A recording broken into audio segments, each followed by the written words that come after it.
आदि शंकराचार्य, भारत के निर्माता। स्वामी आत्मानंद।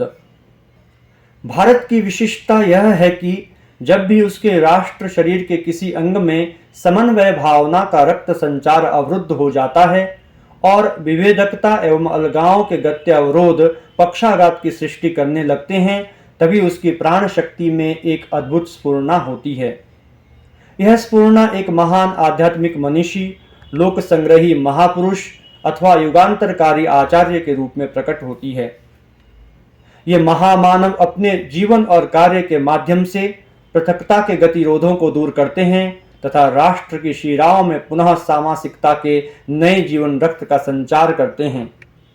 आदि शंकराचार्य भारत के सांस्कृतिक इतिहास के एक ऐसे ही महामानव हैं जिन्होंने अपने 32 वर्षों के जीवन काल में राष्ट्रीय जीवन के सर्वग्रासी पक्षाघात का निराकरण करते हुए सांस्कृतिक, धार्मिक, सामाजिक और वैचारिक क्षेत्रों में वेदांत दर्शन के माध्यम से एकता और समन्वय की स्थापना की थी। शंकराचार्य भारतीय मानवता के प्रतीक पुरुष थे। वे विलक्षण शक्तियों से युक्त महान मेधावान, प्रखर तार्किक तथा अपार सहानुभूतिमय आचार्य थे और उन्होंने अपने मस्तिष्क की भागीरथी के उत्तोलन तथा प्रसार के माध्यम से अध्यात्म, संस्कृति एवं दर्शन के क्षेत्र में युगांतर उपस्थित किया था। उनका युग विरोधाभासों का युग था।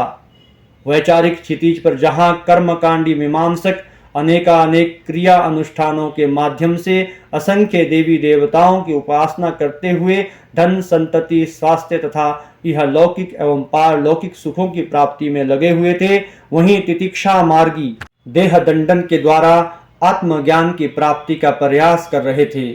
कर्मकांडी सुखवादियों ने जहाँ व्यक्ति को अधिकाधिक आत्म केंद्रित बना दिया था, वहीं तितिक्षा मार्गियों ने उसे संसार का परित्याग कर निवृत्त अरण्य गह्वर में स्वयं को विलोपित कर लेने की प्रेरणा दी थी।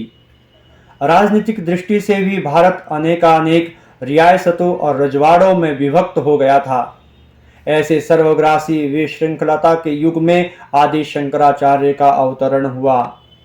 उन्होंने युगीन अराजकता के निवारण के लिए उपनिषद, गीता और ब्रह्मसूत्र में निबद्ध समन्वयशील दर्शन का प्रचार किया तथा अस्तित्व की महत्ता, विचारों की सहचारिता एवं दिव्यता का उद्घोष किया। उनके व्यक्तित्व एवं कार्यों की महत्ता पर प्रकाश डालते हुए डॉक्टर सर्वपल्ली राधाकृष्णन कहते हैं, आदि शंकराचार्य एक अद्वितीय दार्शनिक तथा आचार्य थे। वे अत्यंत सूक्ष्म मेधा से युक्त परम सहिष्णु महापुरुष थे।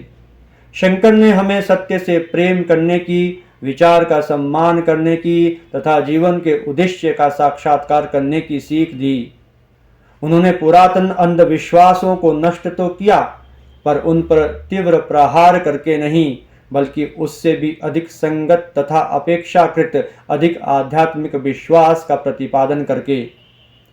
आज से लगभग 1000 वर्ष पूर्व केरल के कालड़ी ग्राम में नमूंदरी ब्राह्मण दंपति शिव गुरु और आर्यम्बा की संतान के रूप में जन्म ग्रहण करने वाले इस विलक्षण शिशु ने अत्यल्प काल में ही वेद शास्त्रों पर अनुपम अधिकार प्राप्त कर लिया था। बाल्यकाल से ही उनके प्राणों में वह पुकार गूंजा करती जो मसीहाओं, युग प्रवर्तकों और लोक संग्रही महापुरुषों को उद्बुद्ध करती है। इसी आह्वान ने उन्हें उनके महान उद्देश्य से परिचित कराया था और नर्मदा तट पर उन्होंने श्रीमद् गोविंद पाद का शिष्यत्व स्वीकार करते हुए प्रव्रज्या ग्रहण की थी। सर्वप्रथम उन्होंने गुरु की आज्ञा से वाराणसी में विपक्षियों को शास्त्रार्थ में पराजित करते हुए वेदांत दर्शन को दृढ़ आधारों पर प्रतिष्ठित किया। तदुपरांत एक परिव्राजक के रूप में उन्होंने आसेतु हिमाचल अपनी दिग्विजय यात्रा का समारंभ किया। वे जहां भी गए वहां उन्होंने अवैदिक और वेद विरोधी पंडितों को परास्त करते हुए वेदांत दर्शन की श्रेष्ठता प्रतिपादित की।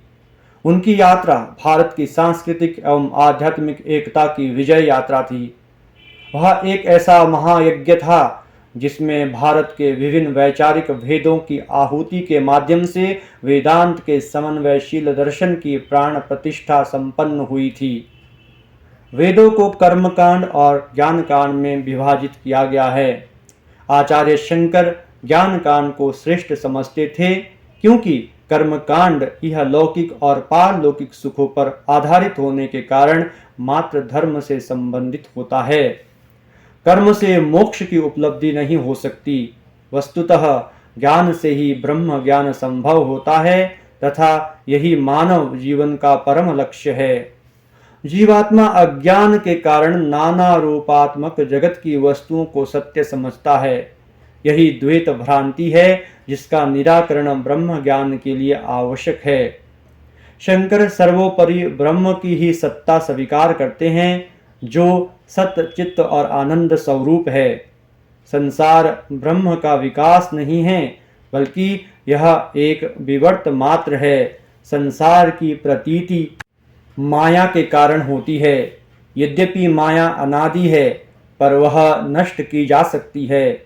यद्यपि शंकर ज्ञान के कट्टर समर्थक थे, तथापि उन्होंने कर्म या भक्ति का खंडन नहीं किया, अपितु यह माना कि निष्काम कर्म और भक्ति साधक को आत्म साक्षात्कार में सहायक हो सकते हैं। आचार्य शंकर में तलस्पर्शी सहिष्णुता, विभिन्न दृष्टिकोणों को समझने की इच्छा तथा विचारों के मनन एवं शोधन की अपूर्व क्षमता थी।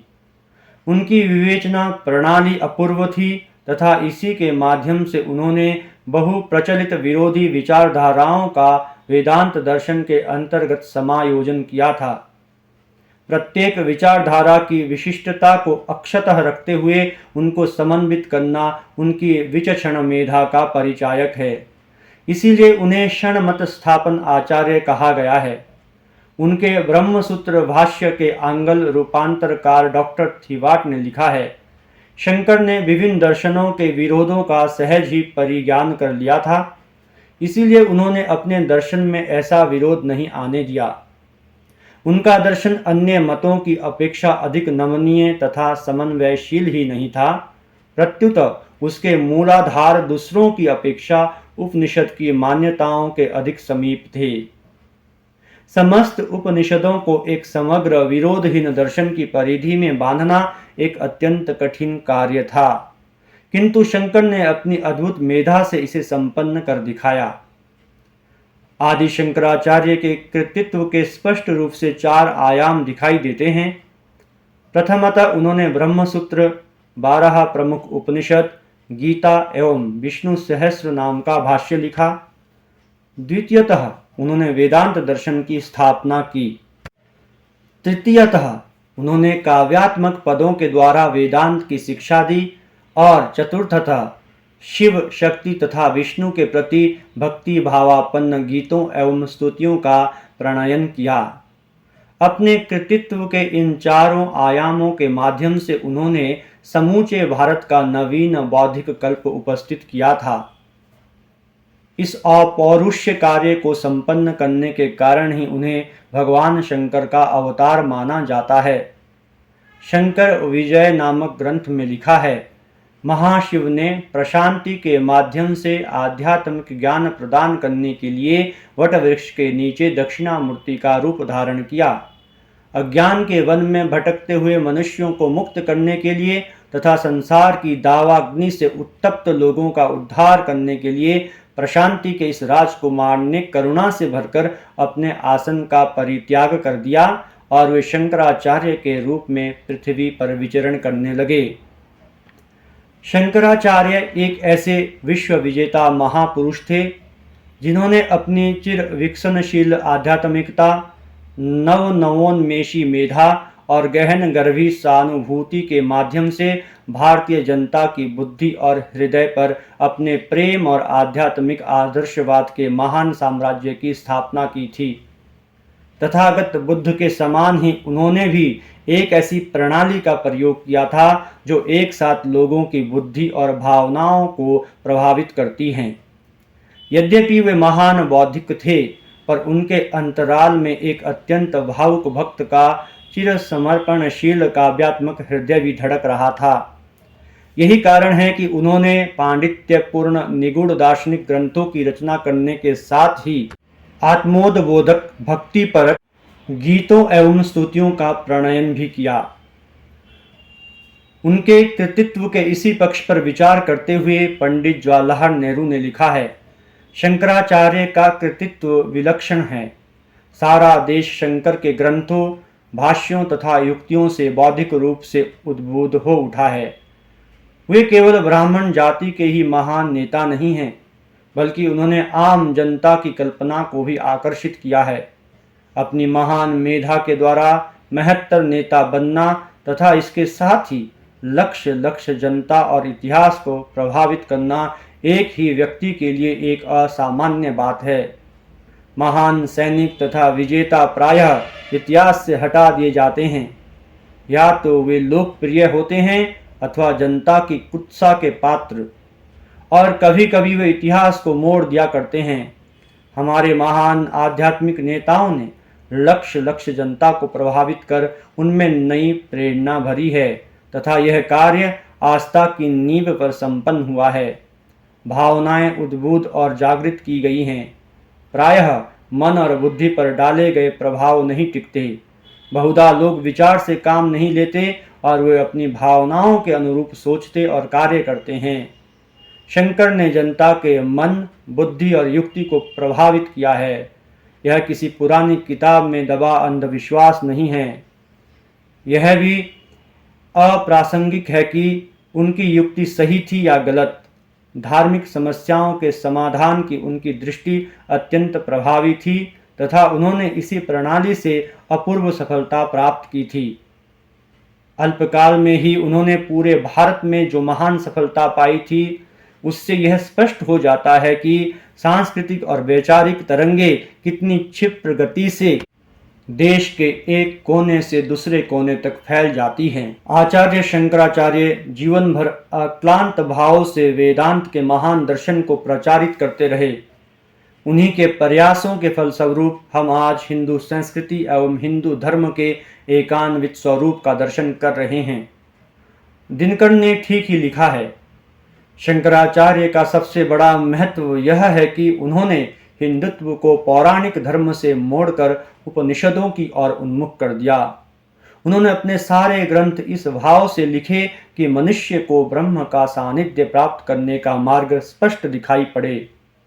उनका दूसरा महत्व यह है कि अद्वैत की प्रमुखता देते हुए भी उन्होंने विष्णु, शिव, शक्ति और सूर्य पर स्तोत्र लिखे, जिससे हिंदुत्व में समन्वय लाने का उनका आग्रह प्रकट होता है। वे आध्यात्मिक सुधारक संत थे एवं शक्ति मंदिरों में बलि देने की प्रथा का उन्होंने अनेक स्थानों पर अवरोध किया था।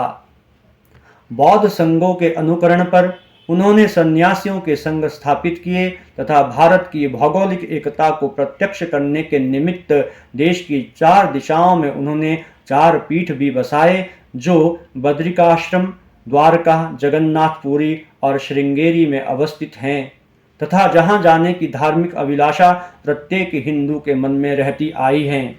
आचार्य शंकर ने देश भर में फैले धर्म विरोधी तत्वों का नाश करने के लिए आसेतु हिमाचल की यात्रा की और वे जहां भी गए अपनी प्रकांड बुद्धि और सूक्ष्म तर्क के बल पर वेदांत दर्शन की श्रेष्ठता प्रतिपादित करने में समर्थ हुए। उनकी यात्रा भारत की सांस्कृतिक एवं आध्यात्मिक एकता की विजय यात्रा थी।